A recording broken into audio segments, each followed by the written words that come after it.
Bom dia. Bom dia, Raul. A hora que eu acordo até chegar na sinagoga é bem corrido. Acordar as crianças, cada um com as suas necessidades. E, e hoje de manhã, o que aconteceu, já me deu material para dar shiur hoje. E um dos meus filhos, ele tem um trabalho para fazer para a escola, que hoje a gente está no dia 16 de Elul. No dia 18 de Elul, Chai Elul, é o dia do nascimento do Alter Rebbe, dia do nascimento do Baal Shem Tov, dia do nascimento do Maharal de Praga. Grandes personalidades que modificaram o pensamento do, do mundo judeu como um todo. E então ele tem um trabalho da escola que ele tem que ler uma história, tinha que saber a história. Aí eu tô correndo para ir embora, ele fala: "Não, você tem que dar a história para mim". Eu falo assim: "Posso dar a história, mas estou atrasado e você precisa fazer as brachot antes de eu falar alguma coisa de Torá". Ah, eu corro lá enquanto eu faço as brachot, você lê a história e já fica mais fácil. Tá bom, eu vou falar que não, o filho quer uma história racídica de manhã. Aí eu leio rapidinho a história, ele termina, conto para ele a história, o mais resumido que eu consigo. E basicamente a história falava sobre Ashgaha Pratit, sobre como Hashem ele olha e cuida, orquestra cada detalhe, todos os dias, todos os momentos da criação. E isso foi um dos pontos fortes que o Baal Shem Tov ele reintroduziu, que ele lembrou, que ele enfatizou, de que tudo o que acontece a todo momento, a cada instante, é Hashem que ele está fazendo, é Hashem mesmo, não delegou para ninguém, ele não se afastou do mundo, ele está aqui presente em cada detalhe. E a história conta que um indivíduo ele tinha passado por uma situação onde Deus salvou ele milagrosamente, e ele começou a ter dúvidas, ele começou a pensar o seguinte: será que realmente Deus já tinha programado isso desde a criação do mundo? Que justo na hora que ele estava, que ele precisou, e aí Deus ajudou ele? Ele encontrou o Baal Shem Tov. O Baal Shem Tov convidou ele para ir rezar junto com ele. E no caminho, essa é a história que eu li hoje em 45 segundos, né? E no caminho, eles encontram uma pessoa que ele está com, assim, aparentemente com uma dor de dente muito forte. E logo em seguida passa um cara com uma carroça cheia de palha.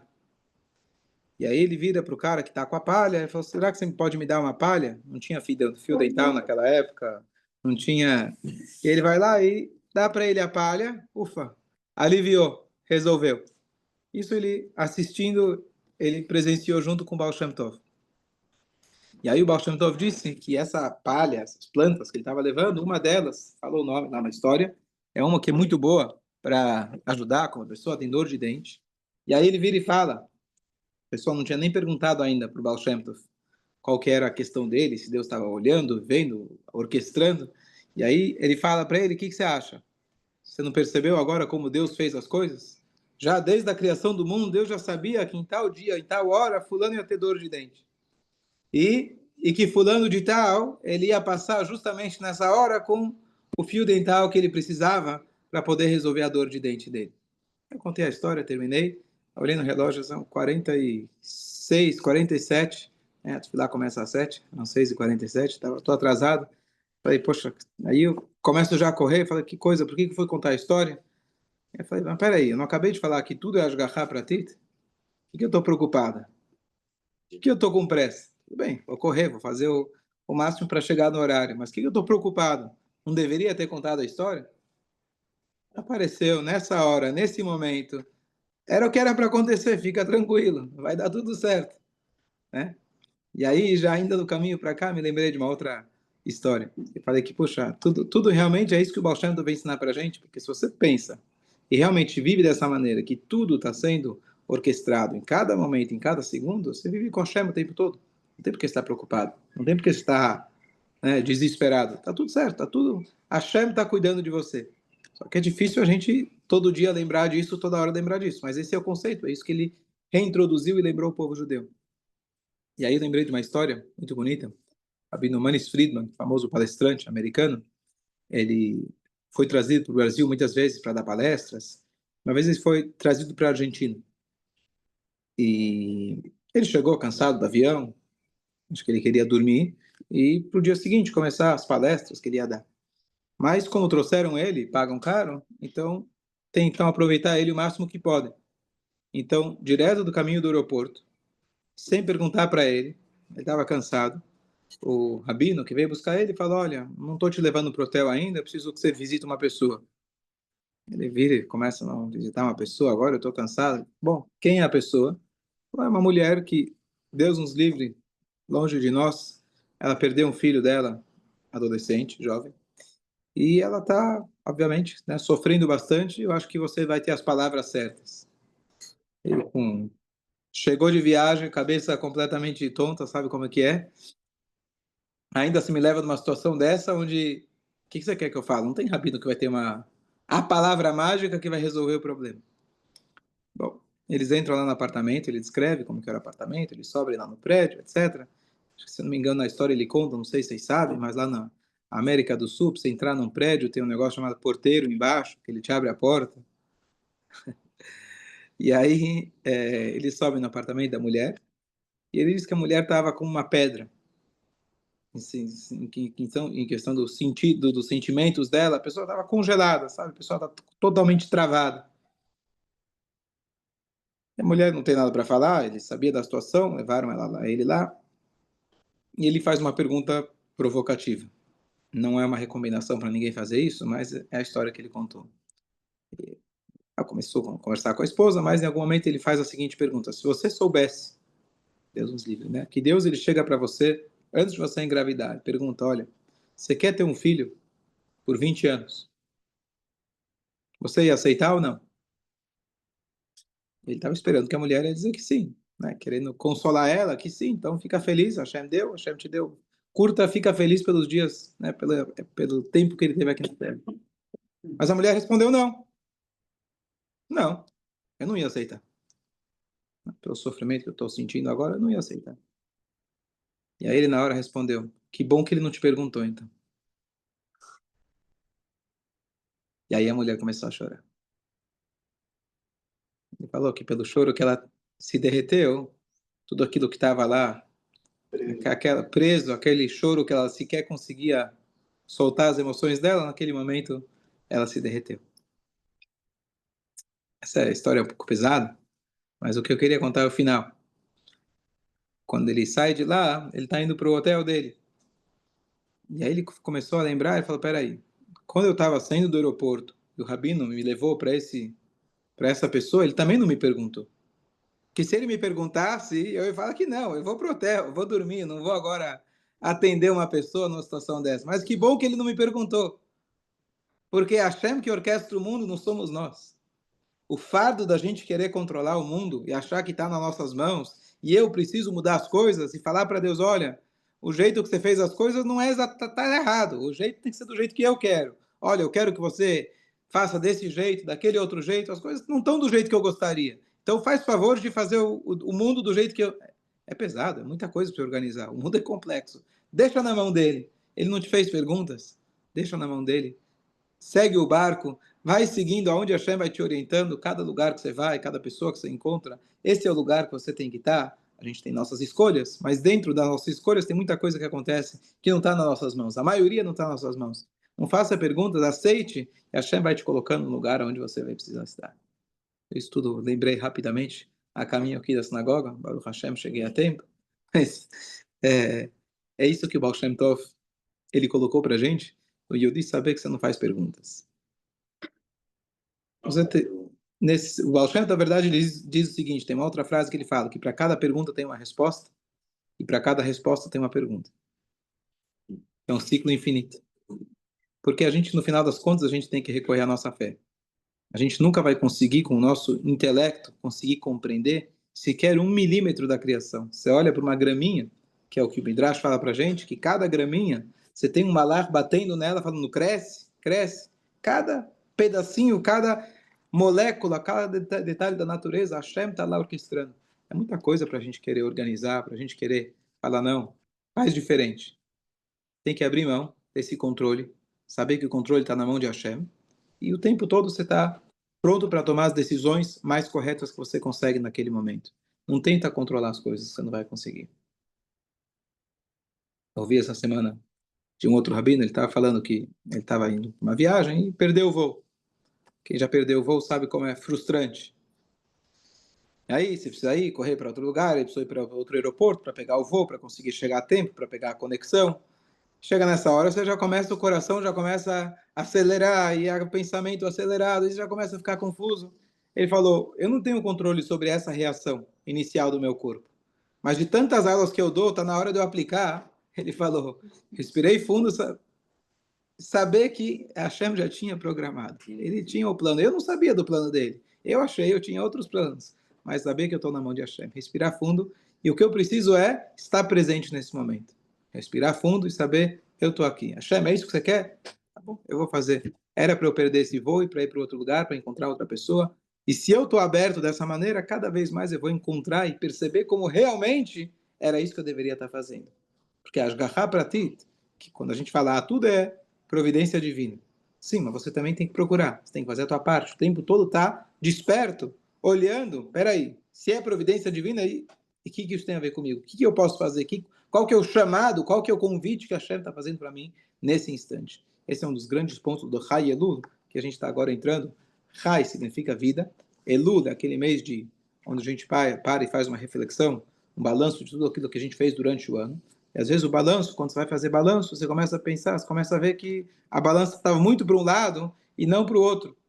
Então, o Chai, o Hayut, a vida que a Hashem nos dá, é a oportunidade diária, cada momento da gente conseguir estar vivendo com a Hashem. Chai Elu significa, não é simplesmente, poxa, deixa eu bater no coração para fingir que está tudo bem, que eu sou gente boa, para Deus me garantir um ano bom, e depois do Yom Kippur, hasta la vista, até ano que vem a gente conversa. Garanto para você, Deus, não vou te incomodar mais durante o ano, só me garante o que eu preciso agora, o que eu pedi, até ano que vem não vou te incomodar, não vou te ligar, só me... Então, isso não é a ideia do Rosh Hashanah do Yom Kippur. A ideia... Funciona para alguns, não? Funciona para alguns? A pergunta não é se funciona. Judaísmo não é uma questão de você querer fazer transação com Deus. Olha, eu fiz e agora você me dá. Não é isso. É cada minuto você viver com Hashem. Se ele te deu o que você queria, o que você esperava, muito bem. Se ele ainda não deu, é o que ele queria também. Fácil, né? Pode não ser fácil, mas traz mais conforto. Mas essa é a realidade, não é apenas uma reflexão teórica, filosófica. Essa é a realidade. Essa é a realidade. A gente tem que conseguir ultrapassar os nossos olhos, onde a gente está enxergando as coisas que parece que é tudo uma bagunça, tudo um monte de acaso, um monte de acidentes de percurso, e saber que esse já era o percurso. Só que você não sabia. E você não vai saber. E a Hashem, ele vai te conduzindo.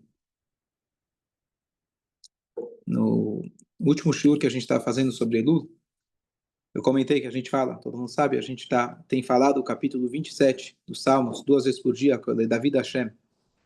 E no final desse capítulo, tem a frase que David Amelech ele fala, Kavei el Hashem Hazak, anseie, espere por Deus, tenha esperança em Deus, forte.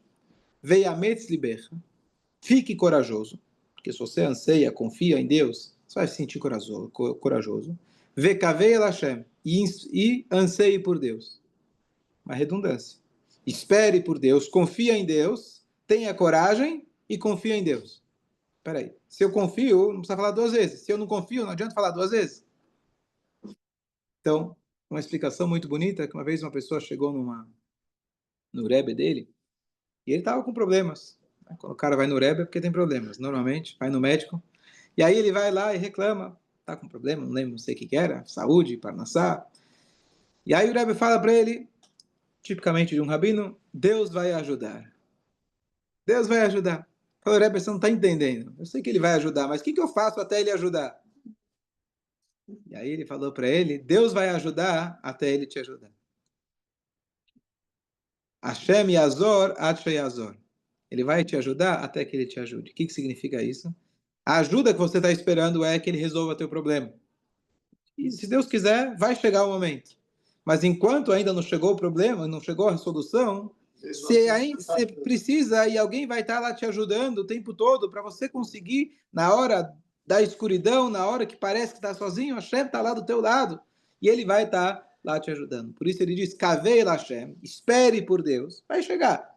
Mas vê Kavei Hashem, já espere agora. Já confia nele agora. Não é só confiar que lá amanhã ele vai resolver. Agora, nesse momento da dor, da dificuldade, aonde você ainda não enxergou a luz, Kavel Hashem. Você também tem que confiar em Deus, porque é Ele que está te conduzindo ao longo de todo mundo, todos esses momentos. Então vamos lá. Chegando perto do mais adiante no Chodesh Elul, então a gente vai começar a partir desse sábado à noite a fazer Slichot. Esse é o costume Ashkenazi, os Sefaradim já começaram lá do início do mês de Elul, mas a gente começa perto do Rosh Hashanah. O que quer dizer perto do Rosh Hashanah? Então depende que dia da semana cai o Rosh Hashanah.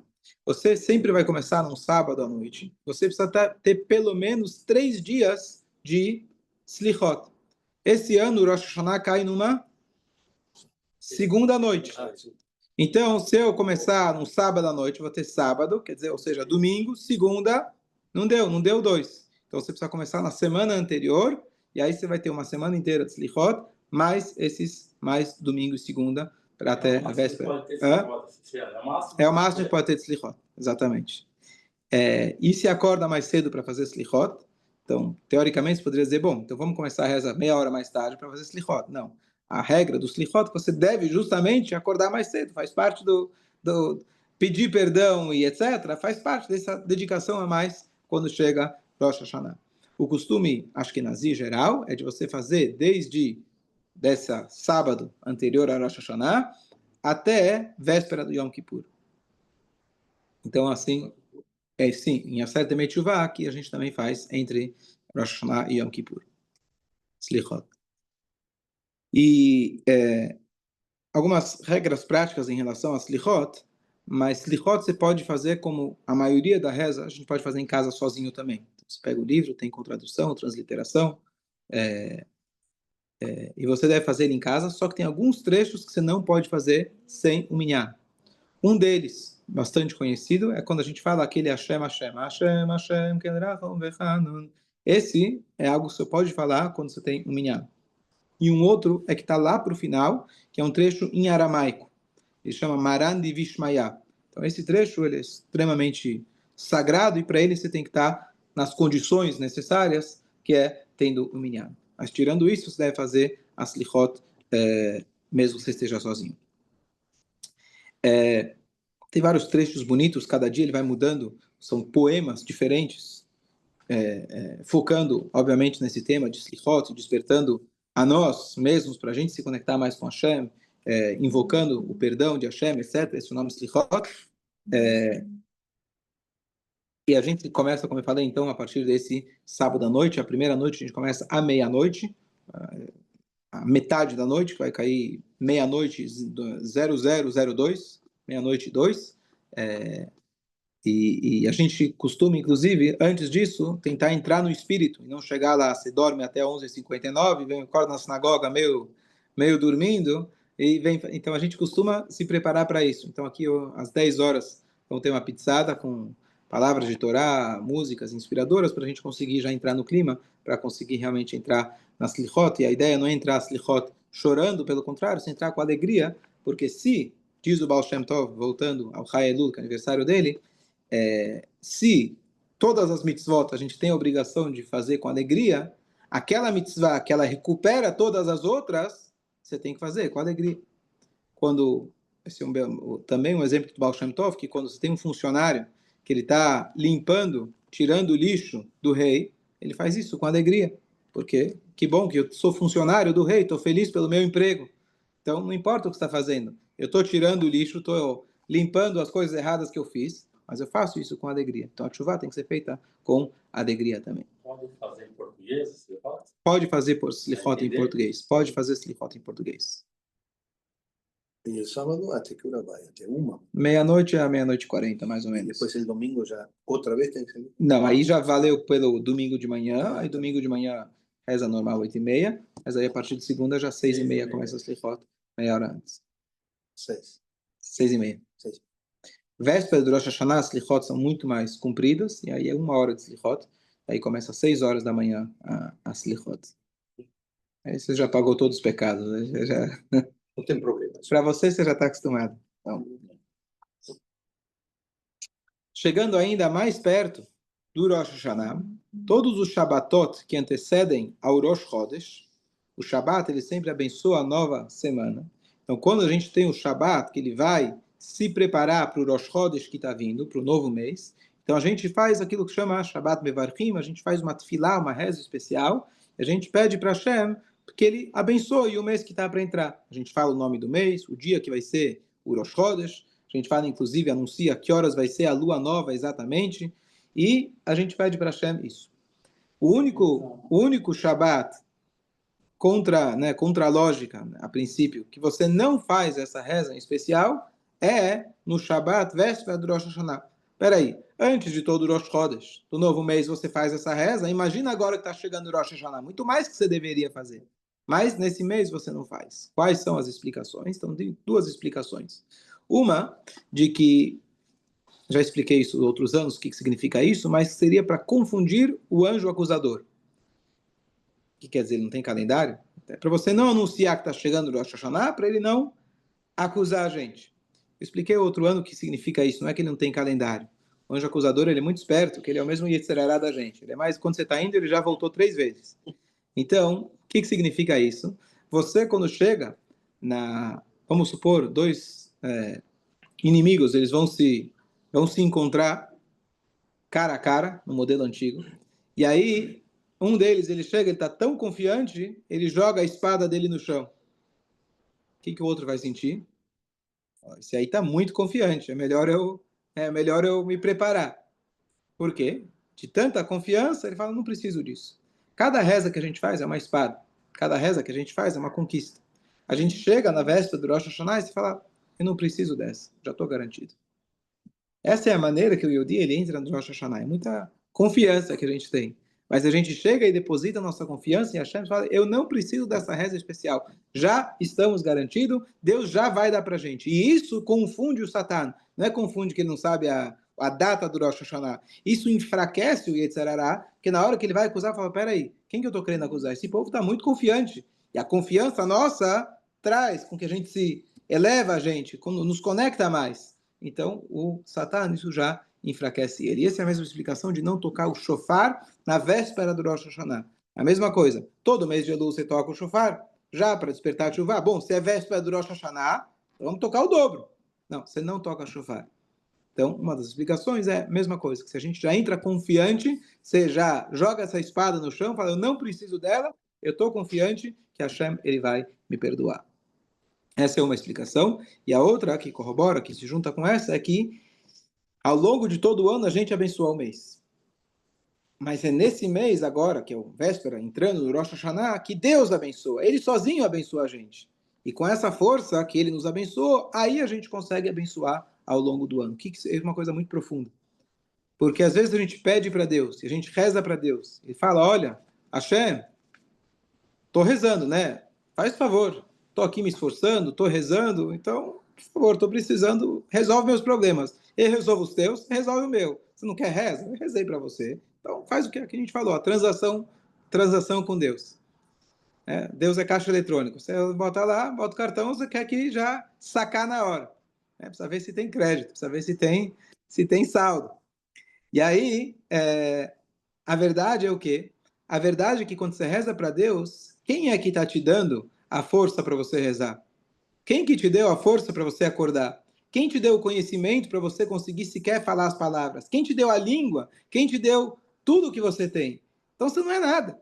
Quando você está rezando, você só está rezando porque Ele te deu a força para você rezar. Então é nesse mês, nesse Shabat, que a gente vira e fala, Hashem, igual que eu falei antes, jogar a espada. Quem sou eu para abençoar? A minha bênção não é nada. Eu, por mim, não tenho força nenhuma. Abençoa você, faça você mesmo. Você pode abençoar sozinho muito melhor do que qualquer reza que eu possa fazer. Então a gente entrega isso nas mãos de Hashem, e aí, então não vou delegar tudo para Hashem. Bom, então não preciso rezar, não preciso fazer nada, deixa ele fazer sozinho. Não, eu entrego na mão dele dizendo que tudo que eu tenho, todo o meu potencial, tudo que eu faço é graças à força que você me dá. Então é uma troca, essa relacionamento que a gente tem com Hashem, como marido e uma mulher, então você entrega na mão de Hashem, véspera do Rosh Hashanah, ele nos abençoa, e aí ao longo do ano a gente pode conseguir abençoar os outros meses.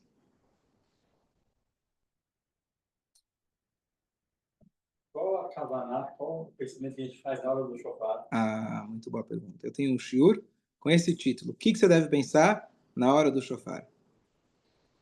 Te mando o shiur ou você quer que eu fale agora? Dá uma palhinha agora. Dá uma palhinha agora.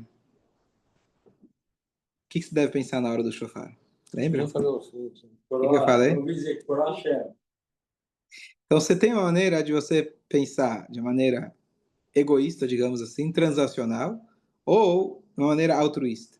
Você pode pensar, bom, o shofar está ligado com chuvá, né, o choro da criança, lembra aqui da Titzhak, assim, não faltam explicações do shofar. O shofar, ele é torto, significa que a gente tem que também curvar, dobrar o nosso coração. Ele começa fino, ele termina mais amplo, que a ideia é a gente abre, como diz o Passuca, a gente abre um buraquinho pequeno no nosso coração, uma pequena porta, e a Hashem abre para a gente uma porta enorme. Tem infinitas explicações sobre o shofar.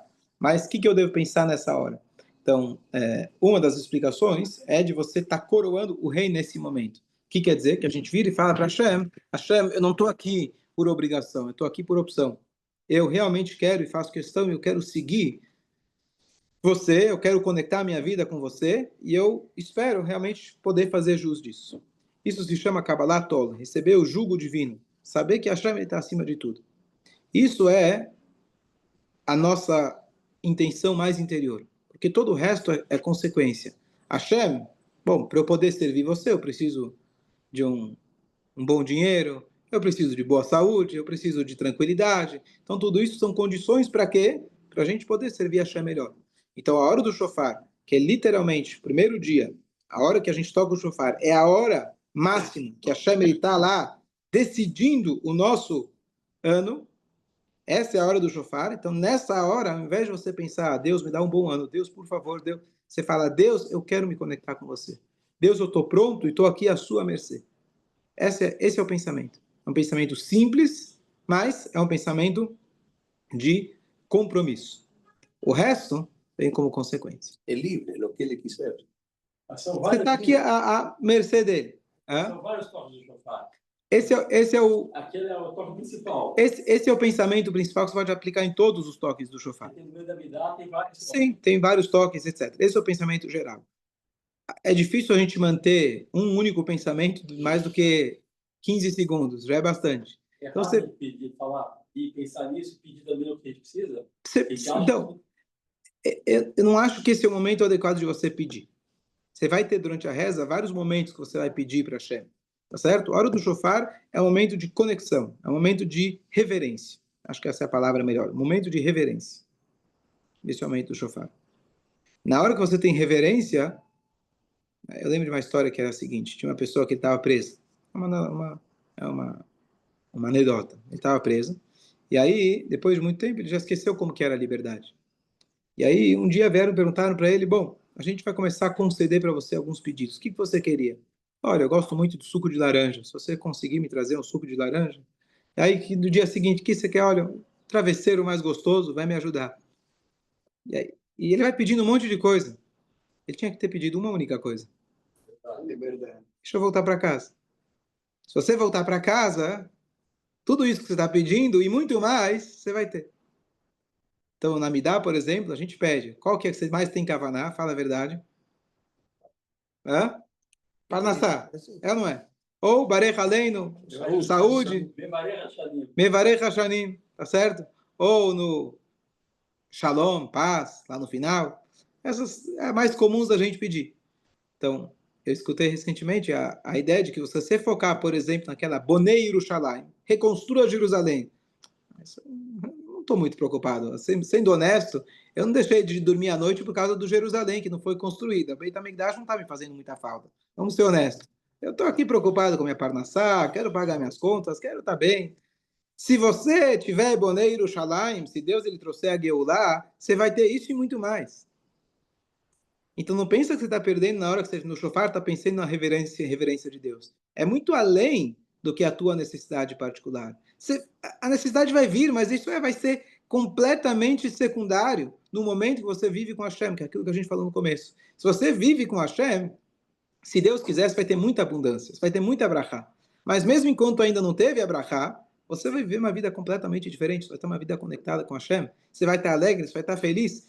Todo o resto é secundário. Você vai ver que é secundário. Não que a gente não queira, não que a gente não peça. A gente pede, mas quando você está conectado com Hashem, tudo vem. Então não pensa que você está perdendo, focando unicamente em essa reverência, nessa conexão na hora do shofar. Eu perguntei uns anos atrás isso, você não pede nada. Não é hora de pedir. Em Rosh Hashanah você pode pedir, mas não na hora do shofar. Não na hora do shofar. Poder você pode. Só estou te dando igual o cara que pode pedir o travesseiro ou o suco de laranja. Ou você pode pedir liberdade. É isso que a gente tem que pedir nesse momento. Agradecer. Você está conectado com Hashem. Não é nem agradecer. É aqui, Hashem, eu estou à sua mercê.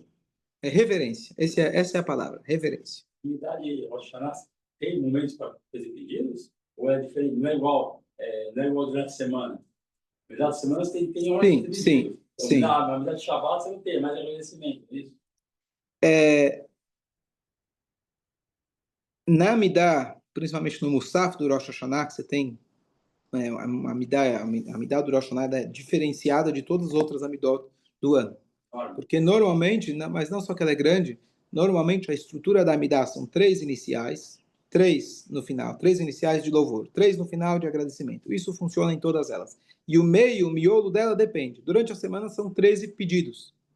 Durante Shabbat e Yom Tov, é uma brachá única, que não é dia de pedido, não é dia sequer de pedir perdão, aonde você resume qual que é o tema do dia. Mekadesh Shabbat, Mekadesh Israel Vazmanim, hoje é Yom Tov, hoje é Sukkot, hoje é Pesach, etc.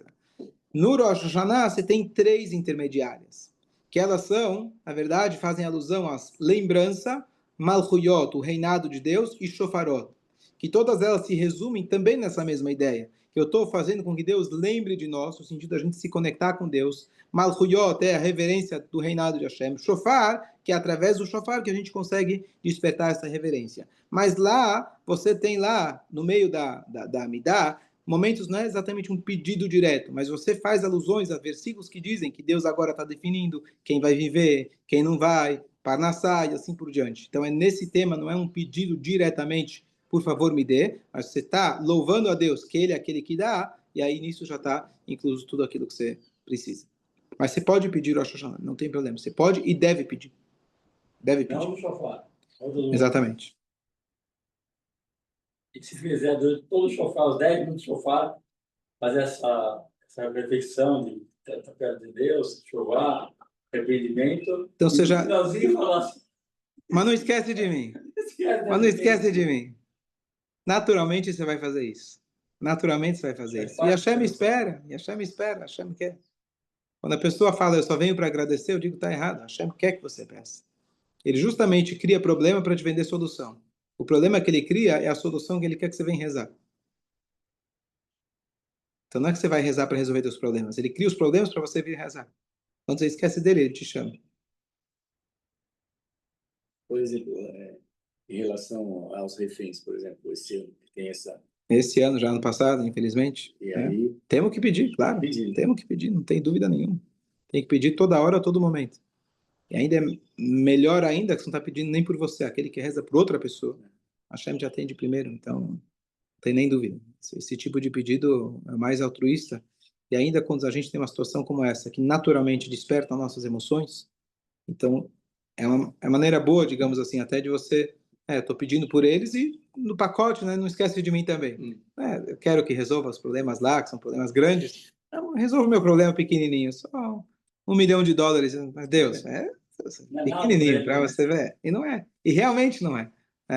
Então, você tem que aproveitar esse momento. Só para concluir, eu estava falando antes de que quando a gente pede para Hashem, a gente pede com a força que Ele nos deu. Por isso a gente não abençoa o mês. Hashem nos abençoa para a gente poder abençoar. Então tem uma história que uma vez tinha uma pessoa que ele foi na sala, na casa do Rebbe, no quarto do Rebbe, na casa dele, que ele foi consertar o ar-condicionado. E o Rebbe estava lá. Ele não era uma pessoa do meio, daquele bairro, etc., mas era um Yehudi, estudioso. Ele falou, peraí, ele não é meu Rebbe, mas eu estou aqui na sala dele, ele está aqui e não vou perder a oportunidade, não é todo mundo que tem essa chance.